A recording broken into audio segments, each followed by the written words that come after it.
لیکن ان یہودیوں کو جو اس وقت بے گناہ صلحجو اور مسکین واعظ کے مقام پر کھڑے تھے یہ بات بھول گئی، یا کم از کم انہوں نے بھلا دی کہ انہوں نے تمام انسانی اقدار اور اخلاقی نمونوں کو دیوار کے ایک گوشے میں پھینک دیا تھا۔ اور جب انہوں نے دیکھا کہ احزاب کی جرار فوجیں مسلمان اقلیت کا اس طرح گھیراؤ کیے ہوئے ہیں جس طرح متموج سمندر چھوٹے جزیرے کو ہر جانب سے گھیر لیتا ہے، تو انہوں نے نہایت کمینگی کے ساتھ معاہدات و مواثیق کو پیروں تلے رون دیا اور ان باغی فوجیوں کو خوش آمدید کہا، اور جن مسلمانوں کے ساتھ مقابلے میں ان کے ساتھ الغام کیا اب ان کا مضبوط عسکری معاہدہ تھا، اور وہ معاہدہ مشترکہ دفاع کا تھا۔ ہاں ان یہودیوں نے یہ بات بھی بھلا دی کہ جب ان کا فیصلہ کن گھڑیوں میں نبوی وفد ان کے پاس یہ مطالبہ کرتے ہوئے آیا کہ وہ آپس کے باہمی معاہدے کے مطابق جنگجو احزاب کے مقابلے میں مسلمانوں کے ساتھ مل کر عسکری التزامات کریں، تو انہوں نے ان نازک گھڑیوں میں اپنے حلیف مسلمانوں کی مدد سے توقف کر کے صرف معاہدے کی نصوص کی خلاف ورزی پر اکتفا نہ کیا، بلکہ نہایت بے شرمی کے ساتھ انکار کرتے ہوئے کہا کہ ہمارے اور نبی کریم صلی اللہ علیہ وآلہ وسلم کے درمیان سرے سے کوئی معاہدہ ہے ہی نہیں۔ ہاں ان یہودیوں کو جو رحم طلب کرتے اور حلم یاد دلاتے ہیں یہ بات بھی بھول گئے کہ جب نبوی وفد کا لیڈر ان کے پاس معاہدے کی تنفیذ کا مطالبہ لے کر آیا تو انہوں نے حضرت نبی کریم صلی اللہ علیہ وآلہ وسلم کے وجود سے ناواقفیت کا اظہار کرتے ہوئے کہا۔ ان کا یہ خیال تھا کہ اب مسلمانوں کا کام تمام ہوا چاہتا ہے، تو وہ کہنے لگے کہ کون اللہ کا رسول ہے؟ ہمارے اور محمد صلی اللہ علیہ وآلہ وسلم کے درمیان کوئی معاہدہ نہیں ہے۔ ہاں یہ یہودی اس بات کو بھی بلا بیٹھے کہ جب محاصرے کی شدت سے مسلمانوں کے دل گلے تک پہنچ چکے تھے تو ان کے دلوں میں کمینگی اور عہد شکنی کے سوتے پھوٹ پڑے تھے، اور انہوں نے مسلمانوں کی مصیبت کی سختی کو غنیمت جانا اور اس کے حلقوں کو مضبوط کرنے میں جلدی کرنے لگے۔ پس یہ احزاب کی جنگجو فوجوں کے ساتھ منظم ہو گئے۔ اس کمینے فعل سے ان کی غرض یہ تھی کہ مسلمانوں کی ہستی کو جلد از جلد تباہ کر دیا جائے۔ ان کا خیال تھا کہ یہ سخت ایام اسلامی وجود کے آخری دن ہیں اور احزاب کی فوجیں اس وجود کے خاتمے کے بعد ہی اپنے شہروں کو واپس جائیں گی۔ اب اللہ تعالیٰ نے احزاب کی جنگجو فوجوں کو دھتکار دیا اور قریظہ کے لمبے چوڑے خواب پریشان ہو گئے، اور قرآن کی فوجیں ان غدار عہد شکن اور دھوکے باز یہودیوں سے حساب چکانے کے لیے آ گئیں۔ ان کی زبانوں نے انسانی اقدار اور اخلاقی نمونوں کے متعلق باتیں کرنا جان لیا، اور زہریلے دھوکے باز سانپ اپنی بے گناہی اور اچھائی ظاہر کرنے لگے، اور ان کا نرم رو مظہر کہنے لگا، اے ابو القاسم آپ ناواقف نہیں ہیں۔ غدار اور خائن قریظہ نے یہ بات اس وقت کہی جب اس کی خطاؤں اور بری تدبیروں نے اسے گھیر لیا۔ اس نے دیکھا کہ اس کے بلند و بالا قلعے اسلامی فوج کے متلاطم سمندر میں غرق ہو رہے ہیں، اور ان فوجیوں کے دلوں میں ان یہودیوں کے متعلق غصے کے جذبات کھولاؤ کی حد تک پہنچے ہوئے ہیں، کیونکہ اگر ان یہودیوں کو موقع مل جاتا تو یہ مسلمانوں کی مکمل تباہی میں ایک لحظہ بھی تردد نہ کرتے، اور عہد شکنی اور غداری کے وقت بھی ان کا یہی مقصد تھا۔ مگر اللہ تعالیٰ نے اپنے بندے کی مدد کی اور اس کی فوج کو غالب کیا اور اکیلے ہی احزاب کو شکست دی۔ اب قریظہ کے غدار یہودی حسرت و ندامت کی راہوں پر ٹھوکریں کھاتے پھرتے ہیں اور اس خوفناک انجام کی طرف چل رہے ہیں جس کا انہوں نے مسلمانوں کے متعلق ارادہ کیا تھا اور انہیں اس حد تک پہنچانے کی کوشش بھی کی تھی۔ عقلائے یہود کا بچانے کی کوشش کرنا۔ ہم نے اپنی سیریز غزوہ احزاب میں یہ بیان کیا کہ 4 یہودی عقل مندوں نے نقض عہد کے بعد جو مسلمانوں کے اور ان کے درمیان تھا اپنی قوم کو انتباہ کیا اور ان سے استدعا کی کہ وہ بنی نضیر کے شیطان کے وظافس کو قبول نہ کریں، یعنی حی بن اخطب کے وظافس کو جس نے بنی قریظہ کو نقض عہد پر آمادہ کیا۔ اور ہم نے یہ بیان کیا کہ ان 4 عقلاء نے، جن کا سردار عمرو بن سعدی تھا جو خود بھی بنو قریظہ میں سے تھا، غدر و خیانت کے جرم میں شریک ہونے سے انکار کر دیا اور اعلان کیا کہ وہ اپنے عہد پر قائم ہیں، اور ہم نے یہ بھی بیان کیا کہ ان میں سے 3 نے اسلام قبول کر لیا اور چوتھا عمرو بن سعدی جو ان کا ایک سردار تھا اپنی یہودیت پر قائم رہا۔ ناظرین، آگے بڑھنے سے پہلے کامنٹ سیکشن میں ہمیں اپنی آراء سے ضرور آگاہ کیجیے گا۔ کہ آپ کو ہماری یہ سیریز کیسی لگ رہی ہے۔ میں ہوں طاہر عبید چودھری۔ آئندہ آنے والی اقساط سے باخبر رہنے کے لیے ہمارے چینل کو سبسکرائب کر لیں اور ساتھ موجود بیل آئیکن کو ضرور کلک کر لیں۔ شکریہ۔ لیکن وہ اپنے عہد پر قائم رہا اور اس نے اعلان کیا کہ وہ مسلمانوں اور یہودیوں کے درمیان ہونے والے معاہدے کا پابند ہے، اور اس نے مسلمانوں سے غداری کرنے سے انکار کر دیا۔ اور اس وفادار یہودی سردار نے اپنی قوم کو خوفناک انجام سے بچانے کی کوشش کی جو ان کی عہد شکنی اور غداری کی جزا میں ان کا منتظر تھا، اور یہ کوشش یوں کی کہ اس نے انہیں تجویز پیش کی کہ وہ حضرت نبی کریم صلی اللہ علیہ وآلہ وسلم کی اتباع کریں اور اسلام میں داخل ہو جائیں، خصوصاً اس وجہ سے کہ وہ جانتے تھے کہ محمد صلی اللہ علیہ وآلہ وسلم نبی اور مرسل ہیں، حتیٰ کہ ان کے ہاں تورات میں لکھا ہوا ہے۔ یہودی سردار کا اپنی قوم کو اسلام میں داخل ہونے کی دعوت دینا۔ جب عمرو بن سعدی کو پتہ چلا کہ احزاب کی فوجیں چلی گئی ہیں تو وہ اپنی قوم بنی قریظہ کے پاس آیا اور اس نے انہیں ایک ارجنٹ میٹنگ منعقد کرنے کی دعوت دی۔ یہ بات حضرت نبی کریم صلی اللہ علیہ وآلہ وسلم کی فوج کے محاصرے سے پہنچنے سے قبل کی ہے، اور اس میٹنگ میں جس میں بنی قریظہ کے تمام لیڈر موجود تھے، اس عاقل یہودی نے کھڑے ہو کر اپنی قوم سے کہا، آپس کے باہمی عہد کے توڑنے پر برا بھلا کہنے اور زجر و توبیخ کرنے کے بعد کہ اے بنی قریظہ، میں نے بہت عبرت کی باتیں دیکھی۔ میں نے اپنے بھائیوں یعنی بنی نضیر کا گھر عزت و شرف، عقل اور فاضلانہ رائے کے بعد عالی دیکھا ہے۔ انہوں نے اپنے اموال کو چھوڑ دیا جن پر غیروں نے قبضہ کر لیا ہے، اور وہ ذلیل ہو کر یہاں سے نکل گئے ہیں۔ پھر اس نے علماء تورات کی طرف انہیں تاکیداً یہ کہا کہ جو محمد صلی اللہ علیہ وآلہ وسلم سے دشمنی کرے گا اس کا انجام ناکامی ہوگا۔ اس نے کہا، تورات کی قسم، یہ نبی اس قوم پر مسلط نہ ہوگا جس کی اللہ کو ضرورت ہوگی۔ اس نبی نے بنو قینقاع پر حملہ کیا، حالانکہ وہ بڑے صاحب نخوت اور ہتھیاروں اور تیاری والے تھے، بس اس نے انہیں قید کر دیا اور ان میں سے ایک آدمی نے بھی اپنا سر نہ نکالا، اور ان کے بارے میں گفتگو ہوئی تو اس نے انہیں یثرب سے جلاوطن کر کے چھوڑ دیا۔ پھر عمرو بن سعدی نے اپنی قوم بنی قریظہ کو اسلام میں داخل ہونے کی دعوت دی تاکہ وہ اپنے خون محفوظ کر لیں اور حق کی پیروی کریں۔ اس نے کہا، اے لوگو، جو تم نے دیکھنا تھا دیکھ لیا، میری مانو اور آؤ، ہم محمد صلی اللہ علیہ وآلہ وسلم کی پیروی کریں۔ خدا کی قسم تمہیں اچھی طرح علم ہے کہ وہ نبی ہے، اور ہمارے علماء نے ہمیں اس کی بشارت دی ہے۔ پھر ابن سعدی مسلسل انہیں جنگ اور قید سے ڈراتا رہا، اور اس نے ان کے سردار کعب بن اسد کے پاس آ کر اسے کہا، طور سینا کے روز موسیٰ پر جو تورات نازل ہوئی تھی دنیا میں عزت و شرف کے لیے تھی، یعنی دخول اسلام کے لیے۔ اسی دوران میں کہ عمرو بن سعدی اس میٹنگ میں اپنی قوم سے گفتگو کر رہا تھا کہ جیش نبوی کے ہراول دستے ان کے قلعوں کی طرف مارچ کرتے ہوئے نظر آئے۔ اس موقع پر یہودی سردار ابن سعدی نے اپنی بات ختم کرتے ہوئے کہا کہ اس بات سے میں نے تم کو انتباہ کیا تھا۔ اس کے باوجود بنی قریظہ نے عمرو بن سعدی کے مشورے کو، جس میں اس نے انہیں اسلام میں داخل ہونے کی دعوت دی تھی، رد کر دیا۔ بس اس نے آخری کوشش کے طور پر ان کے سامنے ایک اور تجویز پیش کی، ان کو بچانے کی کوشش کرتے ہوئے، اور انہیں کہا کہ تم نے محمد صلی اللہ علیہ وآلہ وسلم کی مخالفت کی ہے،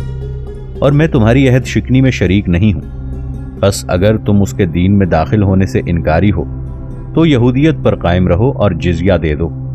اور خدا کی قسم مجھے معلوم نہیں کہ وہ اسے قبول کرے گا بھی یا نہیں۔ مگر بنو قریظہ نے اس تجویز کو بھی رد کر دیا اور جواب دیا کہ ابھی ان کے سروں میں نخوت باقی تھی کہ ہم عربوں کو خراج دینا تسلیم نہیں کریں گے، اس سے تو قتل ہو جانا بہتر ہے۔ وفادار یہودی۔ اس موقع پر اس عقل مند یہودی عمرو بن سعدی کو معلوم ہو گیا کہ اس کی بے وقوف قوم کا فساد اسے موت تک لے جائے گا، بس اس نے ان سے اپنی برات کا اعلان کر دیا اور ہمیشہ کے لیے انہیں چھوڑ گیا۔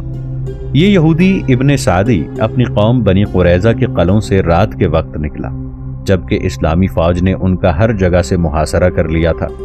اور جب یہ یہودی سردار ان کو چھوڑ کر اپنی قوم کے قلعوں سے نکلا تو اسے نبوی فوج کے پہرے داروں نے جو گشت کر رہے تھے پکڑ لیا۔ پھر وہ اپنے سالار محمد بن مسلمہ کے پاس لے آئے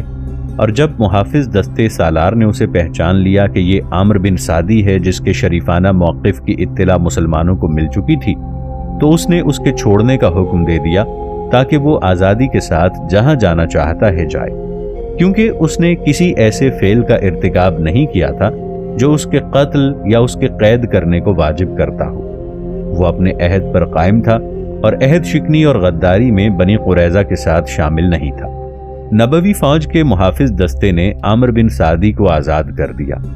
حالانکہ وہ اپنی قوم بنی قریظہ کے قلعوں سے نکلا تھا اور وہ ہمیشہ اپنی یہودیت پر قائم رہا۔ اور یہ ایک بدیہی امر ہے کہ مسلمانوں نے عامر بن سعدی یہودی کو کوئی گزند نہیں پہنچایا، کیونکہ بنی قریظہ کے یہودیوں کا محاصرہ کرنے اور ان کے خلاف جنگ کرنے کا مقصد یہ نہیں تھا کہ وہ یہودی ہیں، اسلام کو نہیں مانتے، ایسا ہرگز نہیں ہے۔ یہ اس لیے تھا کہ انہوں نے عہد شکنی کی تھی اور جنگ کے نہایت نازک وقت میں غداری کا ارتکاب کیا تھا، جس کی سزا تمام دنیا کے قوانین میں موت ہے۔ اور یہ یہودی ابن سعدی اپنی قوم کے ساتھ نقض عہد اور غداری کے جرم میں شامل نہیں ہوا، اور اس کو بغیر کسی تکلیف دینے کے آزاد چھوڑ دینا اسلام کے ایک بنیادی اور عادلانہ اصول کی تفسیر ہے، جو اللہ تعالیٰ کے اس قول وَلَا تَزِرُ وَازِرَةٌ وِزْرَ أُخْرَى اور فَلَا عُدْوَانَ إِلَّا عَلَى الظَّالِمِينَ سے ماخوذ ہے۔ ابن اسحاق عمرو بن سعدی کے بنی قریظہ کے قلعوں سے نکلنے اور انہیں چھوڑنے کو بیان کرتے ہوئے کہتا ہے کہ اس رات عامر بن سعد قرظی نکل کر حضرت نبی کریم صلی اللہ علیہ وآلہ وسلم کے محافظ محمد بن مسلمہ انصاری کے پاس سے گزرا۔ جب ابن مسلمہ نے اسے دیکھا تو اسے روکتے ہوئے کہا، یہ کون ہے؟ تو اس نے کہا، میں عامر بن سعدی ہوں۔ عامر نے بنی قریظہ کے ساتھ مل کر رسول کریم صلی اللہ علیہ وآلہ وسلم سے عہد شکنی میں شامل ہونے سے انکار کر دیا تھا، اور اس نے کہا کہ میں محمد صلی اللہ علیہ وآلہ وسلم سے کبھی عہد شکنی نہیں کروں گا۔ ابن مسلمہ نے ابن سعدی کو پہچان کر کہا، اے اللہ، مجھے کریم لوگوں کی غلطیوں کو معاف کرنے سے محروم نہ رکھنا۔ پھر اس نے اس کا راستہ چھوڑ دیا اور وہ سیدھا باہر چلا گیا، اور یہ رات اس نے مسجد نبوی میں مستامن بن کر گزاری۔ پھر آج تک معلوم نہیں ہو سکا کہ وہ کدھر چلا گیا۔ حضرت نبی کریم صلی اللہ علیہ وآلہ وسلم کا وفادار یہودی کی تعریف کرنا۔ رسول کریم صلی اللہ علیہ وآلہ وسلم نے اس عقل مند وفادار یہودی کی تعریف کی، اور یہ واقعہ یوں ہوا کہ جب آپ صلی اللہ علیہ وآلہ وسلم کو معلوم ہوا کہ محافظ دستے نے اس کو پکڑ لیا تھا، پھر محمد بن مسلمہ نے اسے چھوڑ دیا، تو آپ صلی اللہ علیہ وآلہ وسلم نے فرمایا، اس آدمی کو اللہ تعالیٰ نے اس کی وفاداری کی وجہ سے نجات دی ہے۔ ابن اسحاق نے بیان کیا ہے کہ بعض لوگوں کے خیال میں عامر بن سعدی کو اس بوسیدہ رسی کے ٹکڑے سے باندھا گیا جس سے بنی قریظہ کو اطاعت اختیار کرنے کے بعد باندھا گیا تھا، اور وہ دیگر بنی قریظہ کو چھوڑ کر قتل سے محفوظ رہا، کیونکہ اسے جس رسی سے باندھا گیا تھا وہ گر پڑی تھی اور کسی کو معلوم نہیں کہ وہ کدھر چلا گیا۔ ابن اسحاق کا بیان ہے کہ لوگوں کا خیال ہے کہ حضرت نبی کریم صلی اللہ علیہ وآلہ وسلم نے یہ بات کہ اس آدمی کو اللہ تعالیٰ نے اس کی وفاداری کی وجہ سے نجات دی ہے، اس کے متعلق کہی ہے۔ پہلی بات اسلام کی منطق کے زیادہ قریب ہے، کیونکہ یہ ممکن ہی نہیں کہ مسلمان اس آدمی کو گرفتار کریں جو اپنے عہد پر قائم اور ان سے عہد شکنی کرنے سے انکاری ہو۔ یہود کا مقابلہ اور ان کا سخت محاصرہ۔ بنو قریظہ مسلسل اپنی بے راہ روی پر قائم رہے، اور ان کے خون کو بچانے کے لیے عامر بن سعدی نے جو تجاویز پیش کیں انہوں نے ان سب کو رد کر دیا، اور وہ قتال و مقاومت کا پختہ ارادہ کر کے اپنے قلعوں میں پناہ گزین ہو گئے۔ مسلمانوں نے قلعوں کے ارد گرد محاصرہ سخت کر دیا اور ہر جانب سے ان کا گھیراؤ کرنے لگے، اور اسلامی فوجوں نے یہودیوں اور بیرونی لوگوں کے درمیان ہر رابطے کو منقطع کر دیا اور ان کی تمام کھیتیوں اور کھجوروں پر قبضہ کر لیا جو قلعوں سے باہر تھیں۔ محاصرے کے درمیان نبوی کمان کا ہیڈ کوارٹر۔ بنی قریظہ کے محاصرے کے دوران رسول کریم صلی اللہ علیہ وآلہ وسلم نے ایک کنویں پر نزول اجلال فرمایا جسے بئر علی کہتے ہیں، اور آپ صلی اللہ علیہ وآلہ وسلم نے وہاں اپنی کمان کا ہیڈ کوارٹر بنایا۔ شروع میں یہودیوں نے محاصرے کا شدید مقابلہ کیا، مگر 40 راتیں گزرنے پر ان کے دلوں میں ذوف اور خلق سرایت کر گیا، اور محاصرے کی تنگی سے انہیں یقین ہو گیا کہ مسلمان اس وقت تک واپس نہیں جائیں گے جب تک وہ اطاعت نہ اختیار کر لیں، اور یا وہ ان کے قلعوں میں داخل ہو کر انہیں بنوک شمشیر فتح کریں گے۔ اگرچہ ان کے پاس پانی، غذائی مواد، اسلحہ اور مضبوط قلعوں کی وافر طاقت تھی جو طویل عرصے تک مقابلے میں ان کی مدد کر سکتی تھی، مگر ان کے دل رعب و خوف اور گھبراہٹ سے بھر گئے اور ان کے قوا جواب دے گئے، اور وہ اس طریقے پر غور کرنے لگے جس سے ان کے خون محفوظ ہو سکتے ہوں۔ بنی قریظہ کے سردار کا انہیں دعوت اسلام دینا۔ اس مشکل وقت میں بنی قریظہ کے سردار کعب بن اسد نے اپنی قوم کے لیڈروں کی اپنی کمان کے ہیڈ کوارٹر کی جنگی موقف کے بارے میں نقطہ نظر کے تبادلے اور گڑھے میں گرنے والے موقف سے بچانے کے لیے مشورے کے لیے میٹنگ طلب کی۔ جب غدر و خیانت کے لیڈر اپنے سردار کعب بن اسد کے پاس اکٹھے ہوئے جو بڑا عقل مند تھا، کاش یہ برے ساتھی نہ ہوتے جنہوں نے اس کی بات نہیں مانی اور اسے اس کے عہد کے توڑنے پر آمادہ کر دیا جو اس کے اور حضرت نبی کریم صلی اللہ علیہ وآلہ وسلم کے درمیان تھا۔ جیسا کہ ہم پہلے بیان کر چکے ہیں، کعب عہد شکنی کو ناپسند کرتا تھا اور مسلمانوں سے دوستی رکھنے کا بڑا خواہش مند تھا۔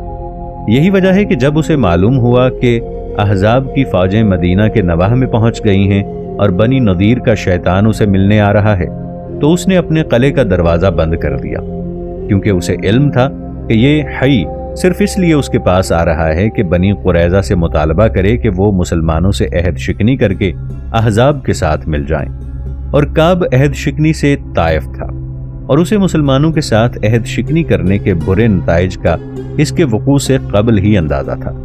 یہی وجہ ہے کہ اس نے شروع میں حی بن اخطب کی ملاقات سے انکار کر دیا اور اس کی رائے کو، جو مسلمانوں سے عہد شکنی کی داعی تھی، برا خیال کیا، اور اس نے بڑی وضاحت سے اسے کہا، کوئی تیرا برا ہو، تو ایک منحوس آدمی ہے، اور میں نے محمد صلی اللہ علیہ وآلہ وسلم سے معاہدہ کیا ہے، اور میں اس باہمی معاہدے کو توڑنے والا نہیں، اور میں نے اس سے صدق و وفا کے سوا کچھ نہیں دیکھا۔ اس وقت حی نے ارادہ کیا کہ اس پر احزاب کی زبردست فوجوں کی قوت کا اثر ڈالے اور اسے موقت فیصلے کے ذریعے رضامند کر لے کہ وہ مسلمانوں کا خاتمہ کر دیں گی۔ اس نے اسے کہا، کعب تیرا برا ہو، میں تمہارے زمانے کی عزت یعنی احزاب کی فوجوں کے ساتھ آیا ہوں۔ کعب نے اسے کہا، گویا وہ احزاب کے ساتھ شامل ہونے کے نتیجے میں نازل ہونے والی سزا کو کھلم کھلا دیکھ رہا ہے۔ خدا کی قسم تو میرے پاس زمانے کی ذلت کو لے کر آیا ہے، تو میرے پاس ایسے بادل لایا ہے جن کا پانی ختم ہو چکا ہے، وہ گرجتا اور چمکتا ہے اور اس میں کوئی چیز موجود نہیں۔ اے حی تیرا برا ہو، مجھے میرے حال پر چھوڑ دے۔ جب بنی قریظہ کے یہودی اپنے سردار کعب بن اسد کے پاس جمع ہوئے، اس وقت محاصرے نے انہیں تنگ کر رکھا تھا۔ اس نے انہیں اور خاص کر حی بن اخطب کو نصیحت کی کہ اس نے انہیں اس انجام سے انتباہ کیا ہے۔ یہ اس وقت کی بات ہے جب وہ شروع میں مسلمانوں کے ساتھ غداری اور عہد شکنی کرنے سے مانے تھا۔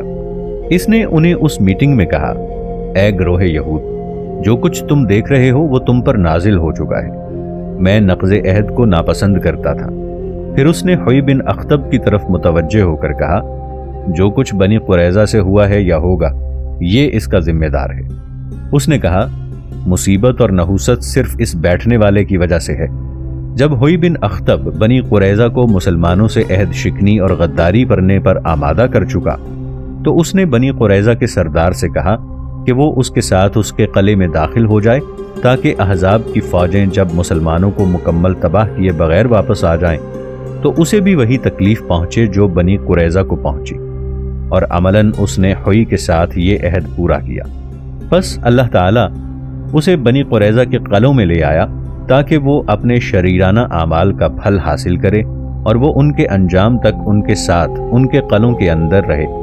پھر کعب بن اسد نے اس میٹنگ میں اپنی قوم سے بات جاری رکھی اور انہیں 3 امور کی اتباع کی دعوت دی۔ اول، یا تو حضرت نبی کریم صلی اللہ علیہ وآلہ وسلم کی اتباع کریں اور اسلام میں داخل ہو جائیں۔ دوسرے، یا بنی قریظہ کی عورتوں اور بچوں کے قتل کے بعد مسلمانوں پر خودکشی کے طریق سے حملہ کریں۔ تیسرے یہ کہ یا ہفتے کے روز مسلمانوں پر اچانک حملہ کریں، اس دن یہودی ذہنی نقطہ نگاہ سے کوئی کام نہیں کرتے۔